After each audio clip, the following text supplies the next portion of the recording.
my kind of role in nature. I'm a hunter and a trapper, and I live off the land. Try to keep something between you and your target. Tom Oar is the soft-spoken, no-nonsense survivalist who's basically the backbone of mountain men. Well, turns out, even the most peaceful souls have their limits. And Tom Oar just dropped a truth bomb that's got longtime fans rethinking everything they thought they knew about the show. Now, we all thought the Mountain Men crew was just one big, rugged family, right? No. For years, Tom kept his lips sealed. But something changed. So don't blink, don't scroll, and whatever you do, do not click away. Stay with me. This is one you're not going to want to miss. Number 5. Eustace Conway. In the beginning, there was mutual admiration. When the show debuted back in 2012, audiences were introduced to a cast that looked more like living legends than television personalities. Tom Oar, then already well into his 70s, was calm, patient, and humble. A man who had spent decades living off the grid with his wife in the Yaak Valley of Montana. Eustace, on the other hand, was passionate, outspoken, and often philosophical. He ran Turtle Island Preserve, a kind of living museum where he taught people how to live primitively. Viewers were drawn to the contrast. Tom had the demeanor of a quiet woodsman, while Eustace had the energy of a fiery preacher. And yet, there was a sense that these two respected one another, that behind the cameras, they understood what the other stood for. Could it have been genuine camaraderie? In those early seasons, Tom admired Eustace's boldness. He found inspiration in Eustace's determination to pass down skills that most of the world had forgotten. Eustace, in turn, seemed to value Tom's no-frills approach to wilderness life. But as time wore on, and as the show gained popularity, subtle cracks began to form in that picture of mutual respect. While Tom quietly lived his values, never boasting, never seeking the spotlight, Eustace began to seem different, louder, more concerned with money, more theatrical. And as it turns out, that shift wasn't just visible to viewers, it was deeply felt by Tom. One of the first things that gave Tom pause was Eustace's growing obsession with money. Fans noticed it too. While Tom made do with what he had, even crafting his own tools and clothing, Eustace began to bring up financial pressures in nearly every episode. And this struck Tom as odd. Wasn't this the same man who preached about simplicity and living off the land? Wasn't the whole point to reject the rat race, not complain about not keeping up with it?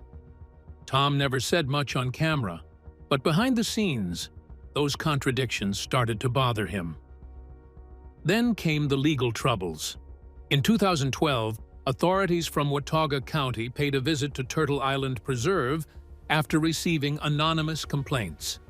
What they found were buildings constructed without permits, without running water, and in clear violation of state codes. Now, many would argue that a man like Eustace, who had always rejected bureaucracy, might have seen these inspections as an intrusion. And sure enough, instead of working with officials to bring things up to code, Eustace pushed back, hard. He fought the system tooth and nail. But this wasn't just some harmless misunderstanding about building codes. It led to the shutdown of his beloved preserve. And to Tom, that was a red flag. Tom believed in cooperation. In Montana, he had always gotten along with neighbors and local officials alike. He never sought out conflict, especially not over principles that could have been negotiated. So to see Eustace take such an aggressive stance, refusing to compromise, refusing to work things out, made Tom question whether his old friend truly lived by the values he claimed to represent. Things only got worse. Eustace began clashing with his neighbors. One especially troubling episode involved a dispute with Margaret Palms, who claimed that Eustace had trespassed on her property and even tied her gate shut during an argument. She told reporters, "He just kind of went nuts." It wasn't just a case of a man defending his land anymore. It looked more like someone who had lost his ability to coexist peacefully. For Tom, who had always taken pride in being a good neighbor, that was unsettling. And then there were the safety issues at Eustace's survival school. On more than one occasion, Turtle Island Preserve was cited for unsafe conditions. In one horrifying incident, a guest was struck in the eye with a rock during a slingshot demonstration and suffered partial blindness. Rather than acknowledge the dangers or make meaningful changes, Eustace doubled down. He refused to take responsibility. And once again, Tom found himself questioning everything. As far as Tom could see, the Eustace who once championed simplicity and community had become a man increasingly focused on publicity, performance, and pushing back against anyone who didn't see the world his way. And perhaps the most painful example of this came with the passing of Preston Roberts, Eustace's close friend and longtime collaborator. Preston had been a fixture at Turtle Island, helping Eustace with countless projects and sharing his dream of teaching others. But when Preston died from liver cancer, the show barely mentioned it. Viewers were confused. Why wouldn't the program honor someone so beloved? And why didn't Eustace fight to give Preston the tribute he deserved? Tom couldn't understand it. If their friendship had been as deep as it seemed, why not stand up and say something? By now, Tom had seen enough. While he continued to appear on Mountain Men, he did so with a heavy heart. His disappointment in Eustace grew stronger every time he saw him on screen, talking about needing money, complaining about time, or chasing projects that seemed designed more for TV than for real life. For Tom, wilderness living wasn't a performance, it was a way of being. He didn't need cameras to validate his choices. He didn't need an audience. And he certainly didn't need to stir up controversy to prove he was living authentically. Eustace, on the other hand, appeared to drift further from the man Tom once admired. Even Eustace himself admitted the paradox. "I think television's terrible, so it's definitely a paradox." But that didn't stop him from cashing the checks, from showing up, from keeping the performance going. And for a man like Tom, who had always walked the walk, that contradiction became too much to ignore. So, as the seasons passed and Tom celebrated his 80th birthday on the show, his relationship with Eustace had quietly, but completely, unraveled. While fans may never have seen it play out on screen, the tension was real. The man Tom once saw as a fellow traveler had become, in his eyes, something else entirely. Someone more concerned with the image of mountain living than the reality of it. And that's how one of reality television's most compelling, unspoken feuds came to be. Not through shouting matches or dramatic fallouts, but through a slow, quiet realization that sometimes people who start on the same path don't always end up walking it together. You won't believe which Mountain Men star made Tom Oar's blood boil the most. He's finally spilling the truth, and trust me, number one will leave your jaw on the floor. Stick around to see who really pushed him over the edge. Number 4. Rich Lewis.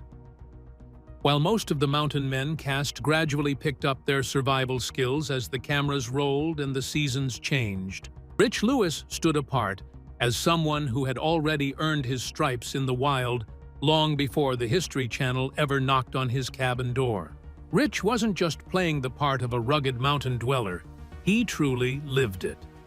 Born in January 1954 in southern West Idaho, Rich grew up watching his father hunt.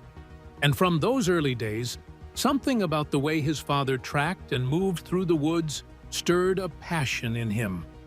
That childhood fascination didn't fade, it flourished. Years later, Settled in Montana's remote and picturesque Ruby Valley with his wife Diane, Rich made a name for himself tracking mountain lions with a disciplined pack of hounds. To locals, he was more than just another hunter. He was a protector. His reputation wasn't built on stories or hearsay. It was earned through decades of real, gritty work in the wilderness. But despite that foundation of experience, Rich's on-screen presence didn't sit well with everyone, especially not with fellow Mountain Men cast member Tom Oar. Now, Tom Oar isn't someone who's quick to criticize. A seasoned tanner and moccasin maker who spent years perfecting his craft in the Yaak Valley of Montana, Tom had a deep respect for those who truly embraced the mountain lifestyle. So when Rich first appeared on the show in 2013, Tom was actually impressed. After all, they were both Montana men, just on opposite ends of the map. They faced the same biting winters, the same unpredictable wildlife, and the same self-reliant way of life. Rich's reputation had preceded him. Locals already referred to him as the protector of the people. In 2007, when a particularly aggressive mountain lion killed 2 dogs and started posing a serious threat to people and livestock, Rich had been the one the wildlife authorities called. That kind of real-world credibility resonated with Tom. He saw in Rich a kindred spirit, someone who didn't just live in the mountains, but truly belonged there. But as time wore on, and more episodes aired, Tom's admiration began to give way to a quiet sense of confusion and eventually disappointment. What was going on with Rich's storylines? Why did so many of them feel off? Tom had always been honest about the show needing a little extra drama here and there. He himself once acknowledged that producers would push to make his life seem more dangerous because, in his words, otherwise it's too boring.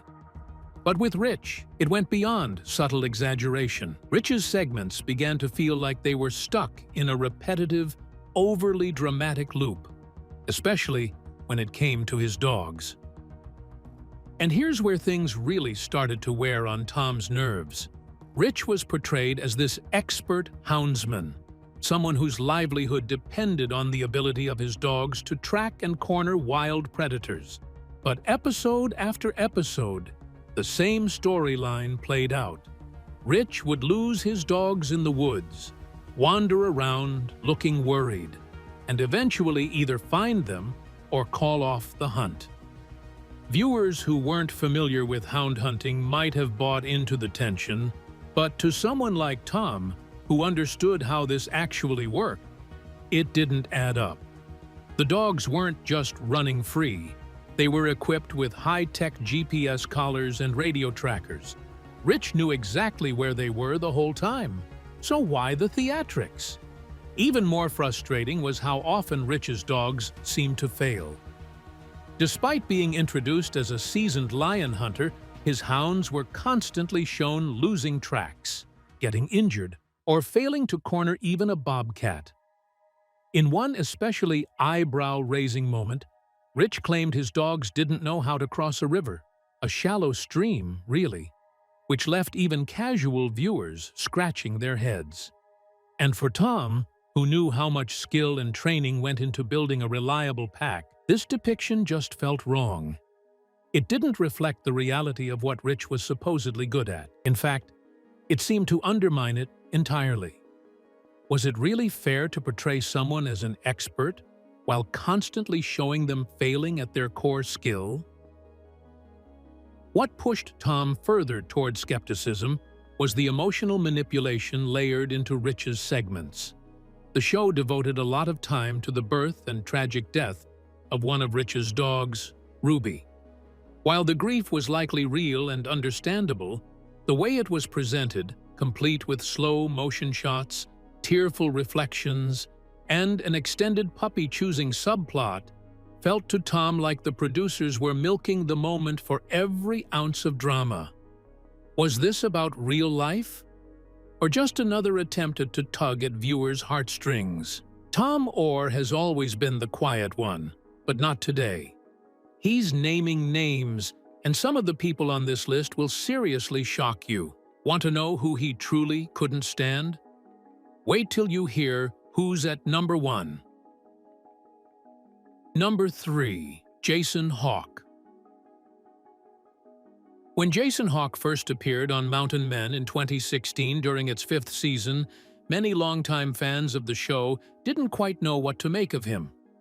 Here was this heavily tattooed man, wielding blacksmith tools like an artist with a paintbrush, stepping into a world that had, up until that point, been dominated by more rugged, understated survivalists. His look was striking, bearded, inked, and intense, and his skill set even more so. As a master blacksmith with more than 2 decades of experience under his belt, Jason brought something different to the show. And yet, that difference, as intriguing as it was to some viewers, raised more than a few eyebrows behind the scenes, particularly with Mountain Men veteran Tom Oar. You see, Tom Oar wasn't just another personality on a wilderness reality show. He was the real deal. A leather tanner, trapper, and true blue mountain man who had been living off the grid in Montana's unforgiving wilderness long before television ever came knocking. So, when Jason arrived with his polished skill set and compelling backstory, Tom couldn't help but wonder, was this guy really cut from the same cloth? Or was he just a bit too camera-ready? Jason's journey to the Mountain Men cast was anything but conventional. He was born in Colorado and grew up learning survival basics from his father and grandfather. By age 15, he was already a licensed hunter. He earned a 5th-degree black belt in martial arts and, interestingly enough, worked for a time as an executive chef in Colorado. Now, that alone might make someone pause. How does one go from culinary arts to forging knives in the middle of the desert? That's the thing. Jason's life had layers. After the sudden passing of his father, he pivoted away from restaurants and toward his passion for bladesmithing, eventually founding Outlaw Forge Works. This transformation caught the eye of History Channel producers who were, by then, seeking fresh faces and new narratives to spice up their successful reality series. Jason quickly became a fan favorite. His blacksmithing segments were mesmerizing to watch, and his homesteading life with his wife Mary and daughter River in the Sonoran Desert offered a compelling twist to the traditional Mountain Men format. Eventually, the family moved to Arkansas, where Jason continued to live off-grid and forge a life of self-sufficiency. To many viewers, he represented a rare balance of old-world craftsmanship and modern resilience. But behind the cameras, the dynamic wasn't all smooth sailing. Tom Oar, who had built his reputation on decades of genuine hardship and wilderness know-how, reportedly had mixed feelings about Jason from the get-go. According to those familiar with the situation, Tom appreciated skill when he saw it, but he couldn't ignore the red flags. For one, Jason's wide-ranging background, from martial artist to chef to blacksmith, seemed a little too convenient for reality TV. Was this really a man who had dedicated his life to mountain living? Or was this someone who had shaped his narrative to fit a television script? Tom didn't just question Jason's resume, he questioned the way the show portrayed him. Mountain Men had always been about raw, unfiltered survival, but Jason's segments often looked a bit too curated. Scenes of him forging axes in the comfort of his workshop didn't quite match the life and death stakes that Tom faced regularly in Montana's harsh winters. Tom had endured everything from wild animal encounters to brutal snowstorms and food shortages. Meanwhile, Jason seemed to operate in a world where survival looked a lot more like art than necessity. And then there was the matter of age and experience. There was some confusion around Jason's birth year, with some sources suggesting he was born in 1962, which would put him much closer in age to Tom, but other sources pegged him at much younger. That inconsistency didn't sit right with Tom. In his eyes, you earned your stripes out there, not through vague timelines or dramatic retellings. And when someone's history started to feel fuzzy, it raised questions about how much of their wilderness lifestyle was real and how much was performative. Tom also grew uneasy watching Jason's role on the show expand. He reportedly noticed that as Jason's popularity surged, so did his screen time. Suddenly, Jason was being promoted as a seasoned guide and educator, someone teaching viewers the ins and outs of wilderness survival and homesteading. To Tom, that felt off. How could someone with just a few years of off-grid living under their belt be positioned as an expert, especially when folks like him had been walking the walk for decades? The tension didn't boil over publicly, but it quietly simmered behind the scenes. Tom, a man of quiet pride and authenticity, felt the show was drifting away from its original roots.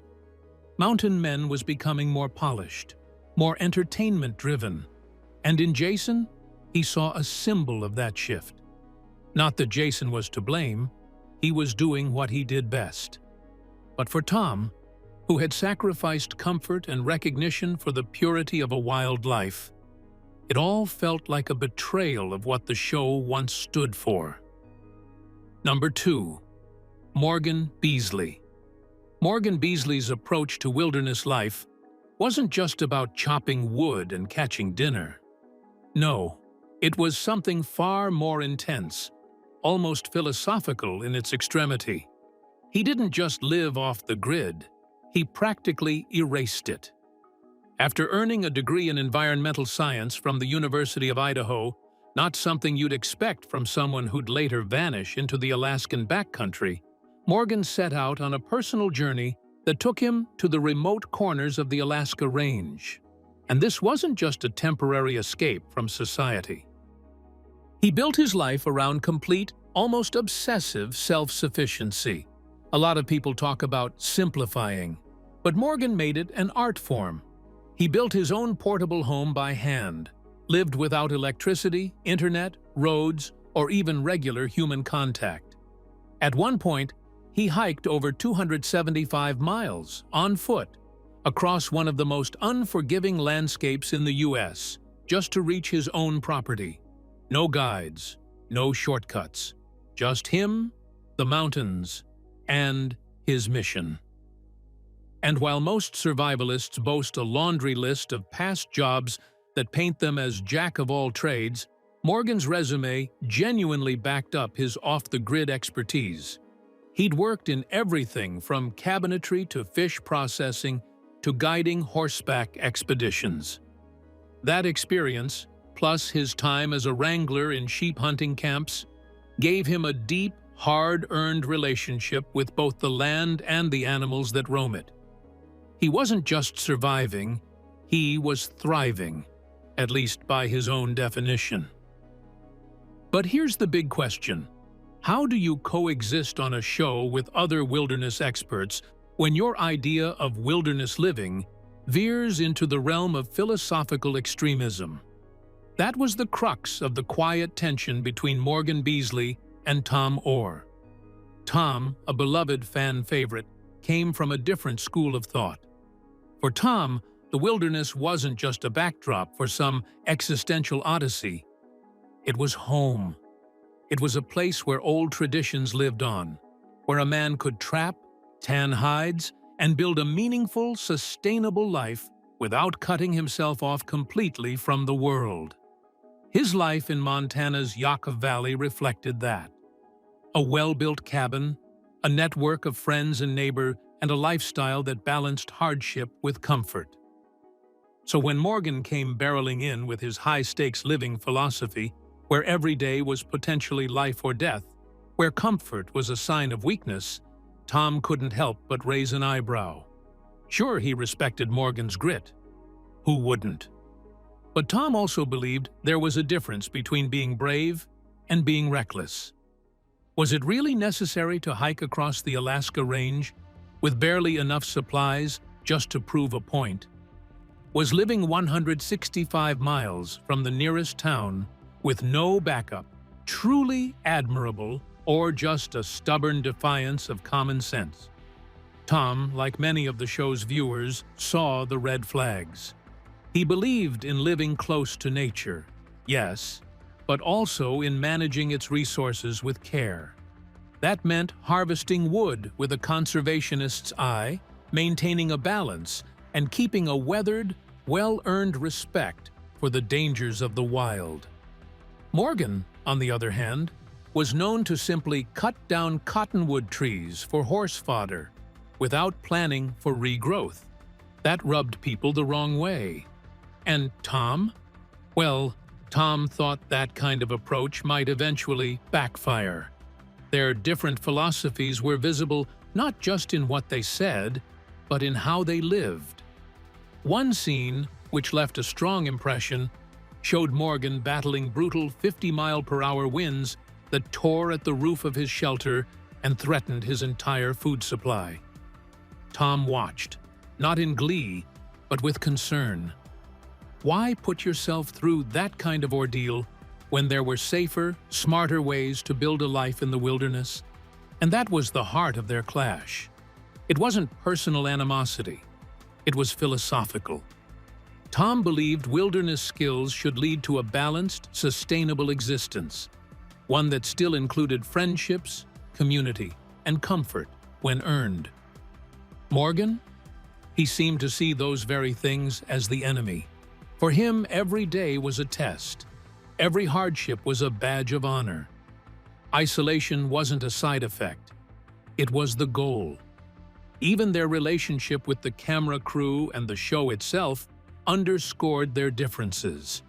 Tom took it all in stride, accepting that some dramatization was part of reality TV. Morgan, meanwhile, seemed to blur the lines between the show and real life, injecting real danger into his day-to-day, even when safer options were available. Like when he decided to cross icy rivers with nothing more than a 4-pound inflatable raft. Was that determination or a form of wilderness theater? Tom didn't say it outright, but one had to wonder, was Morgan living the way he did because he believed in it? Or because he wanted to be seen doing it? And then there was the irony. After all those years rejecting the system, Morgan became a licensed bush pilot. The same man who once refused any mechanical support for his treks eventually took to the skies in a plane. Even Tom had to shake his head at that. Had Morgan evolved, or had reality simply caught up to him? When Morgan and his partner, Margaret Stern, left the show after season 8, it didn't come with fireworks or controversy, just a quiet closing of a chapter. And in Tom's eyes, it didn't change much. He continued to tip his hat to Morgan's authenticity, because for all the disagreements, there was no denying Morgan lived what he preached. But Tom also remained firm in his belief that survival shouldn't mean constant suffering. That life in the wild could and should be hard, but never needlessly punishing. So in the end, their paths diverged, not because one was right and the other wrong, but because they simply saw the wilderness through very different lenses. One saw it as a test of isolation and limits. The other as a place to live fully, and maybe even comfortably, with nature. Two mountain men, two philosophies, one deep and unspoken divide. We always thought the mountain men were one big happy family, but Tom Oar just shattered that image.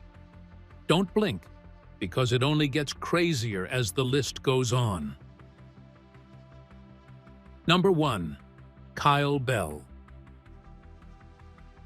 When Kyle Bell and his young son Ben stepped onto the screen during Season 3 of Mountain Men back in 2014, they immediately caught the attention of viewers with their rustic charm and touching father-son dynamic. According to the History Channel, Kyle was introduced as a man teaching his son the dying ways of the mountain man lifestyle. It sounded romantic, didn't it? a father passing down the sacred knowledge of survival in the wild to his son, what could be more heartfelt? Their segments often showed them tending to bison herds or breaking wild horses under the fierce New Mexican sun. Viewers were intrigued, even charmed. But despite the potential for a compelling long-term story, the Bells only stayed on for 2 seasons, just 34 episodes in total. And then, quietly and without much fuss, they disappeared from the show after season 4. There was no big send-off, no official explanation, just gone. For one, Tom noticed some odd inconsistencies in Kyle's backstory. He came across Kyle's website, which stated that he actually lived in Folsom, New Mexico, not in the Cimarron Valley, as the show led viewers to believe. Was this just a simple mistake, or was the narrative being crafted a little too carefully? Tom couldn't ignore it. Then came the issue with the buffalo. Kyle often spoke about hunting wild buffalo, yet Tom knew full well that there were no truly wild buffalo roaming around New Mexico anymore. So what was really going on? Was Kyle just embellishing stories for the camera? Things got even murkier in 2016, shortly after Kyle and Ben left the show. Kyle launched a YouTube venture called Survival Sense, a platform that promised to teach people the basics of wilderness survival. On paper, it sounded like a natural next step. But to Tom, it looked like something else entirely. A calculated pivot into digital fame. He couldn't shake the feeling that Kyle had joined the show not out of passion for the lifestyle, but to build a brand. And when Kyle's YouTube channel and website became inactive not long after launch, that only reinforced Tom's doubts. Was Kyle ever truly invested in the mountain man lifestyle? Or was this all part of a plan to cash in on the rugged, bearded, survivalist image? Behind the scenes, these suspicions turned into something deeper. Tom reportedly grew more frustrated when he realized that Kyle had allowed producers to shape and twist their on-screen image. According to online forums, Tom wasn't happy with the direction the show had taken with Kyle's segments. He reportedly said that the producers make the choices as to what is said and done, and it bothered him that Kyle seemed willing to play along, even when the content felt exaggerated or flat-out misleading. In Tom's eyes, the mountain man way of life was sacred. It wasn't something you pretended to do for the camera. And anyone who treated it otherwise, well, that didn't sit right with him. With this, we have come to the end of this video. Thanks for watching. If you enjoyed this video, do well to like, comment, and subscribe for more content. To enjoy more thrilling stories, click now on the following video that pops up on your screen.